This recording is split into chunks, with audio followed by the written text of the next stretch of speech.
The sleepers have awakened, and soon we may have to choose a side.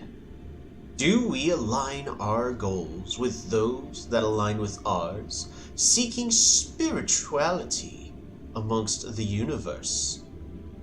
Or do we instead go with the more technological route, as we are currently craving new edges of technology to give ourselves an advantage in the galaxy? Welcome back to the Glowpearl Pious Conclave.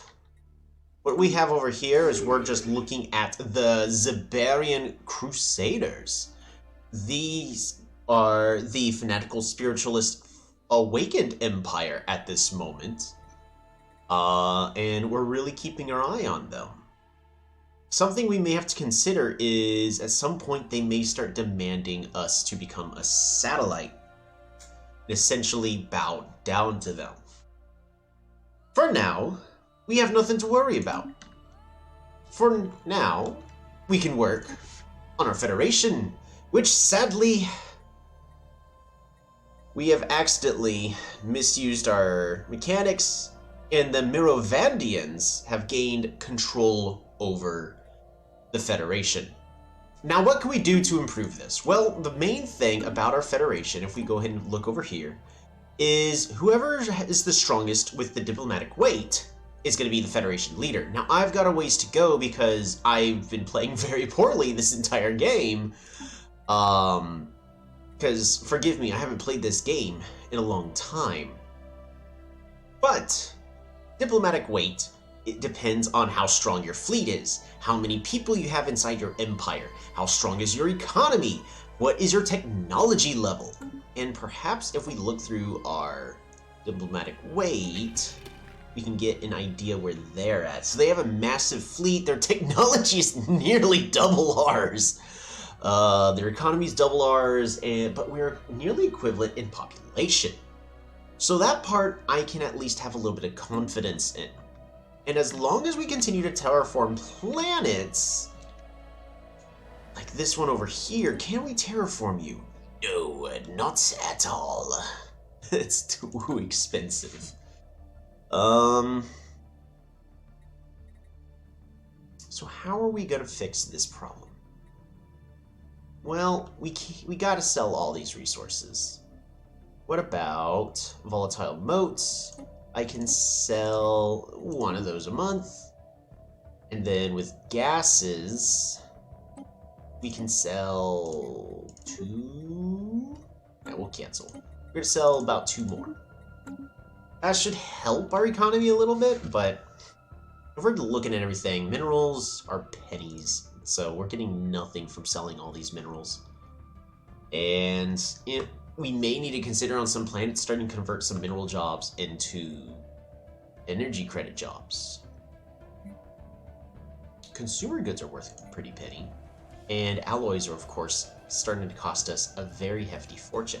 So we may just have to stop buying alloys in the nearby future. We're going to go and just say add and edit, because I don't think that'll... But we'll be able to get a decent amount of resources by selling our motes and gases per month. Issue is if no one's buying them, we're just going to drag down the price. Alright, looking at our planets, because honestly I haven't looked at this game in a week. Aha! Our Orbital Habitat. So right now it looks pretty darn small. The Orbital Habitat. It is starting to get a little bit bigger. But I would definitely like to build industrial districts here. While these zero-G research districts would be great, we really need more consumer goods, and we really need more alloys. Our science, it does us no good if we end up having to buy everything. So we should just spend this opportunity to continue to build more. What else are we going to build here? Well, I don't want to just build stuff just to build stuff. Except for this. Should I? No, we're not going to build that. We aren't really going to have any slaves on this planet unless I am misunderstanding. Ha ha ha ha ha ha ha! We still have slaves. indentured servants. They're not slaves. They're not doing this against their will. They're doing this because they have no choice. Let's see. Indentured servant, pop resource output increased, resettlement chance decrease, political power of the indentured servants is reduced. And just in case, I'm actually not making that up, just as a reminder, we do have the species rights, even for our main Glowpearls, where if they do end up becoming forced into labor, they're going into indentured servitude, and same thing with all of my other species. So even the seaweed that we're forcing to do everything, well, actually, they are chattel slavery.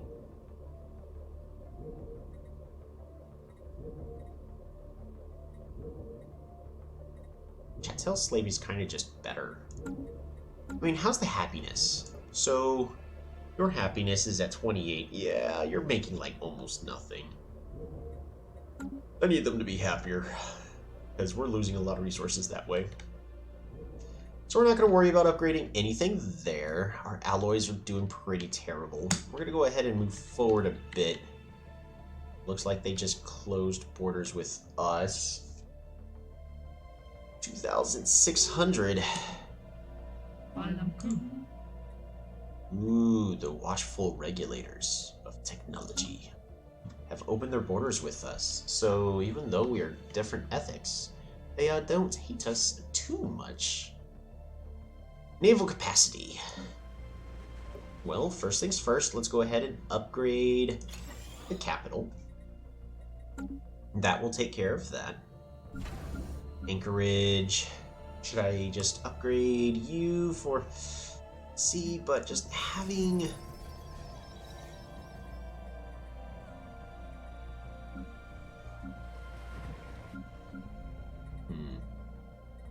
Just we got too many jobs everywhere.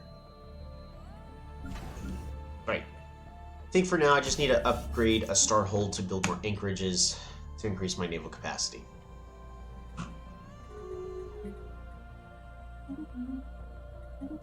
What else are we going to be looking to do?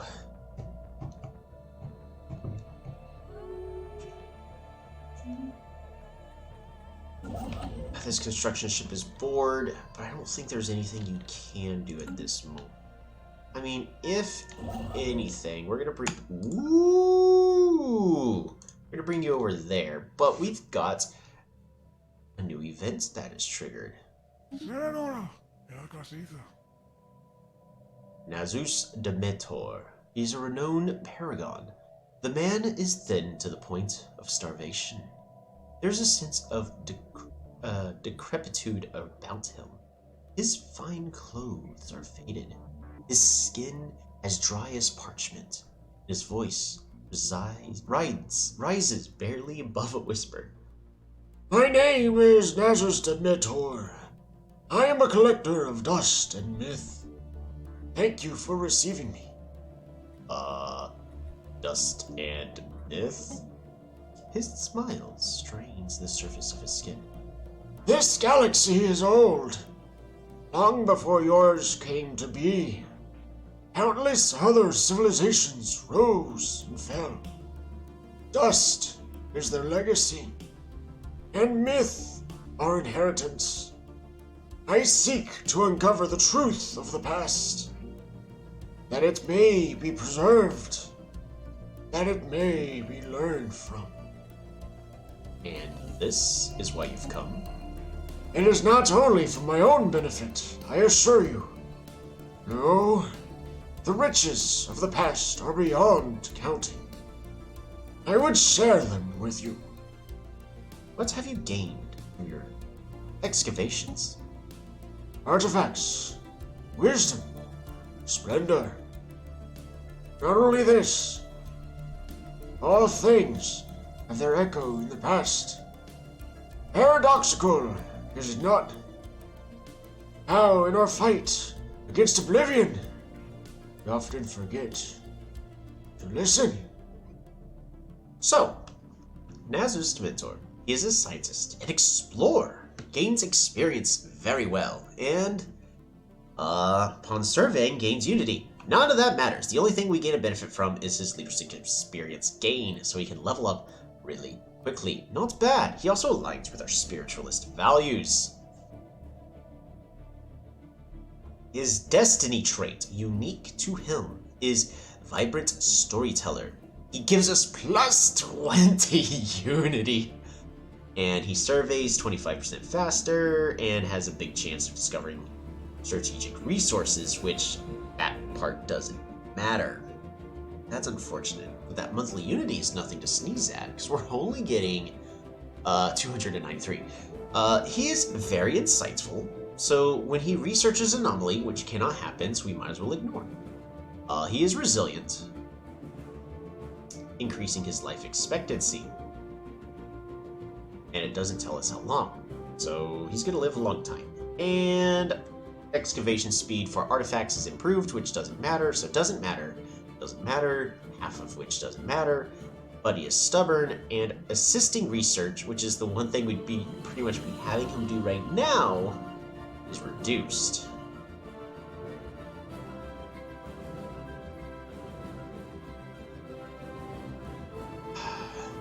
So, I'd love to have this guy. It's just, like, if I got this guy very early on, he would probably be more interesting.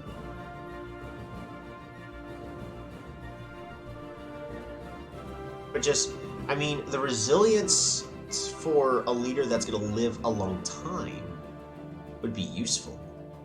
Don't get me wrong, the extra unity is great, but if we gotta get this guy, we gotta get rid of somebody, probably a scientist.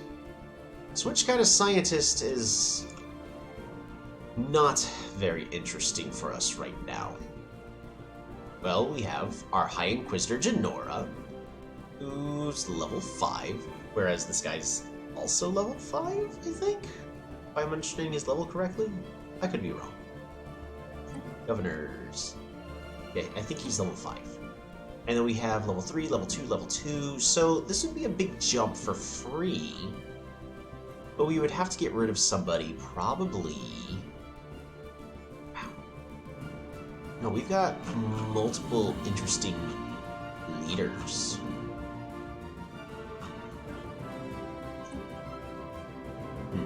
Is there a governor I don't want?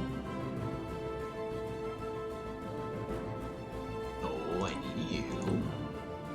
I need both of you. See, so there's nothing really exciting about this guy that makes me say, yes, I should get rid of Veshtostian or Nukhaman. So, while he's very interesting and I'd love to learn about the stories of Dust, this current stage of the game, I don't need somebody who's exploring, I need somebody who's willing to assist in research. And you, sir, are too stubborn for your own good. I'm sorry, but no. That would have been very interesting, though. And I do feel bad for passing that up. We're gonna have to buy more food. Which one of these planets would be the best food world? I don't want my capital be a food world, because it's not really the best for...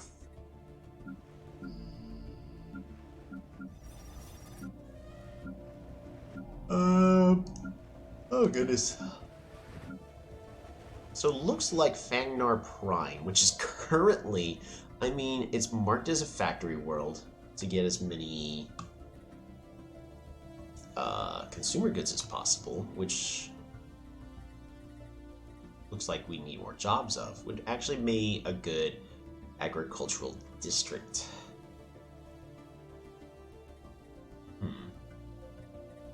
We need to start considering building agricultural districts. You know what, let's go ahead and do that now, and it'll be faster than the capital, so we can start benefiting from that and stop having to buy food. Because the AI typically has issues with food, and I don't want to be falling into that category. You know what I have completely forgotten to do already? I forgot to set that timer. We've got 15 minutes left in this episode. My fingerprint doesn't match. Your fingerprint doesn't match. Alright, let's set that timer. 15 minutes. And now we can continue this and keep moving on forward. And at this point, I really am trying to min-max as much as I can, so that way we're not just kind of going along for the ride, but we can actually dictate the galaxy. The issue is we've got two neighbors that are so insanely powerful that we have to ally with one, and the other one is kind of just our roadblock. So we need to be able to deal with one of these. Merovandians are now psionic. Interesting. The spirits have granted us new wisdom. Oh, and 2 new technologies. That's even better. More energy credits, yes please. And we could improve our shields. I'm kind of considering getting improved research complexes. Allows us to save space. It does cost us gas. And I'm not super enthused about that right now. So what I may consider is just getting advanced shields to have even better ships. Meanwhile, for engineering, we finished researching advanced torpedoes. Now, that is something that I can work with. Alloy megaforges, flak cannons. Ooh, cruiser hull points.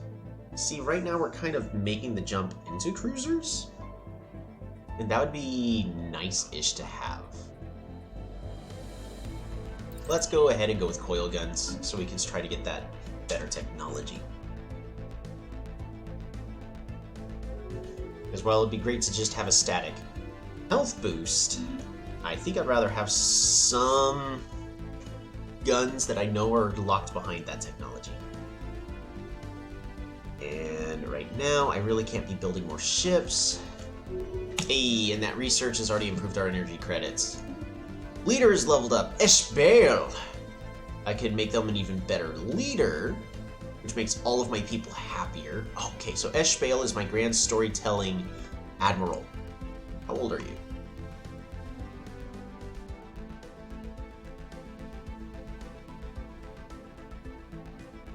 "29. Alright, you're young. That's fantastic. Ooh, a scrapper. Interesting. You are a grand storyteller, so perhaps we should just make you a champion of the people, or I go ahead and just say, no, we want max level adaptionist for leadership experience gain. You're already getting a lot of experience.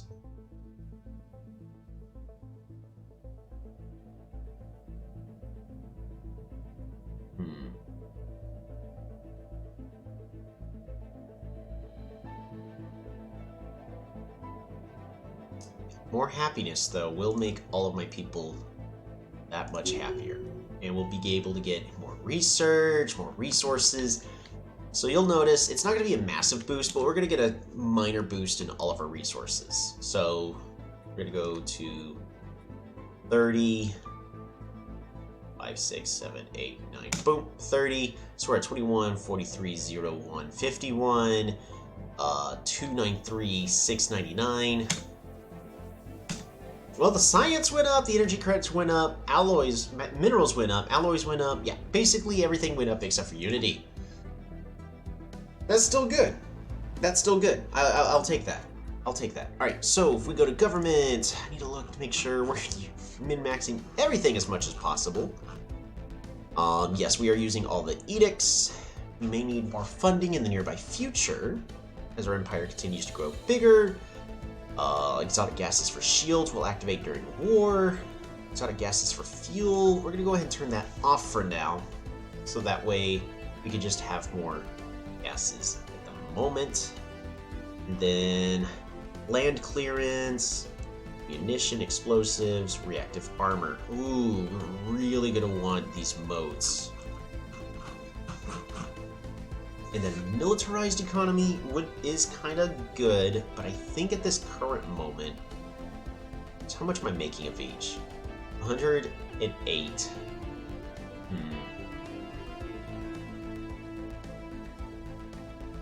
I would lose about 24, 27? That's a lot of alloys I would lose. That would cut my alloy production in half. So if I go mixed, alloys would go down to about 40, maybe 30 something. Consumer goods would fix though. And I wouldn't have to be buying nearly as many, which would improve my energy credit situation. But I am buying alloys. Yeah, I really can't do that. I think we really need to just continue to chameleon field exposed. Chameleon energy field of some sort concealing our ancient structure was recently exposed on the surface of Beetle's 4A, a lifeless moon inside of our space. Only a chance asteroid impact, which was deflected off the field while the moon was being monitored by a passing freighter, revealed its existence. Fascinating. Oh man, if only we had somebody that was good at excavating. Pretty certain we do.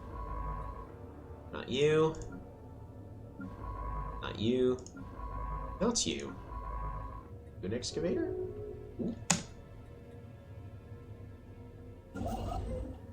You're a construction ship.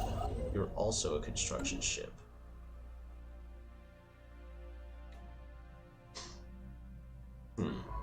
Well... Oh, that leadership experience gain, though, is terrible. Good. What if... Yeah, we're gonna let you keep doing what you're doing. Derbitar, no. I want the one on Covale. Go ahead and excavate this, please. That'll work for me. And we now have... My goodness. Of course you're going to go ahead and immediately grow more seaweed. You don't need more seaweed. What you need is... See, I could go with an Osparian. I want them to be a researcher, so which one would be the best researcher is the thing. Guess... The Osparian? Frustrating. Unity... Well, I guess it really doesn't matter.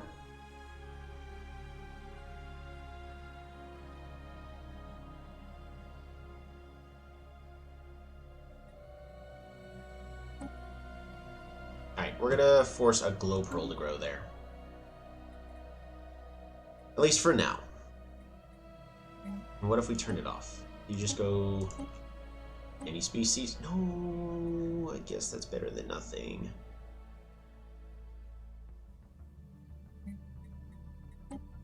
Yeah, so no one employed, please. I'd rather you be creating some lousy trait value that we don't really need.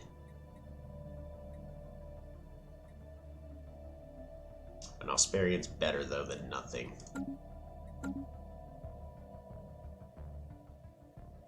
We got plenty of jobs for that. Still losing Federation experience. Assign more envoys. Busy improving relations, commanding a spy network. Am I doing anything with it? I'm not. Infiltration level is 100, so we're gonna let that build up over time. Oh, I may actually just consider stealing some technology. You know what? Let's go ahead and do it. So that's gonna be subterfuge technology, which is going to be, so the blue symbol, and then military economy. Dang, I don't have subterfuge and technology. That's rough.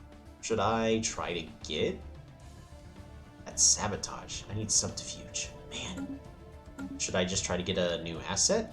Because, well, their encryption is relative. So I could probably get away with one of the weaker ones.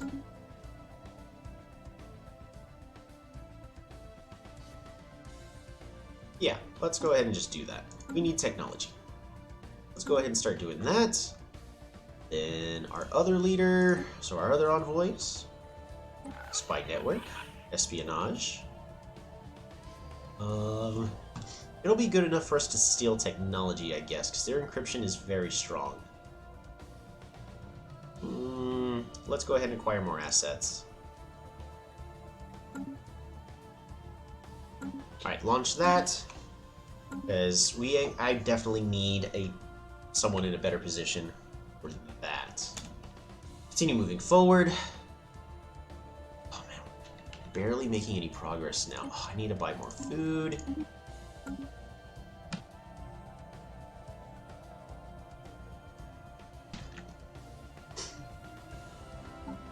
Unity's doing better.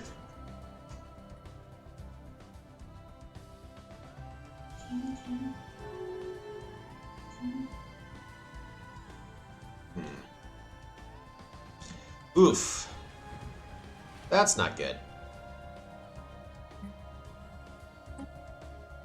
Alright, we'll make him a colonist at least for now. This is a mining world? Nah, I need them more so as an industrial world.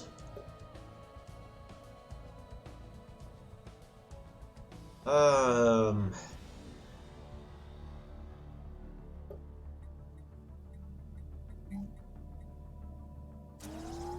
have to build a city district because this colonist is going to go away as soon as the ship center gets to upgrade, which is going to be one more pop from now. And then that's just going to happen anyways. Uh-oh. Ever since the awakening of the Zabir and their ancient Gurushu rivals, the two giants have been at odds. This has resulted in a series of increasingly tense confrontations, finally erupting in an open battle between the Zabir fleet and their Gurushu counterparts in a remote system. The conflict has now escalated into full-blown war between the Zarian Crusaders and the Gurushu directors. Each side has sent a representative to the younger races, promising great rewards for those who join them in their war, and terrible punishments for those who choose to stand against them. Choosing either side in this conflict will mean giving up our independence. But remaining neutral may be even more dangerous, unless we can find another neutral empires to stand by our side. The war in Haven has now triggered. Basically, the Zarians here and the Gurushu right over here are now going to be fighting each other. Most of their conflicts are probably going to go over here, but they're forcing everybody else to say, you need to choose a side or die.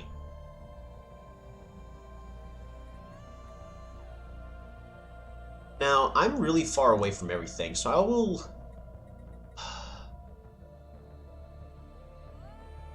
will go ahead and say we will not take side in this conflict, but we may need to decide later. The spirits have granted us new wisdom. And now, not all of the younger races chose to join with either side in the war raging between the elder empires. Some, like ourselves, have remained neutral, but are facing the prospect of facing the elder menace alone if the war should come their way. A League of Non-Aligned Powers has formed under the leadership of the Chinor Combine. Ooh, these ruthless capitalists are putting together the League of Non-Aligned Powers, with the explicit goal of opposing both sides of the war. Joining this league would almost certainly mean war with the awakened empires, but at least we would have allies to stand by our side instead of facing them alone. I think I'd rather just join the league. And the game has crashed.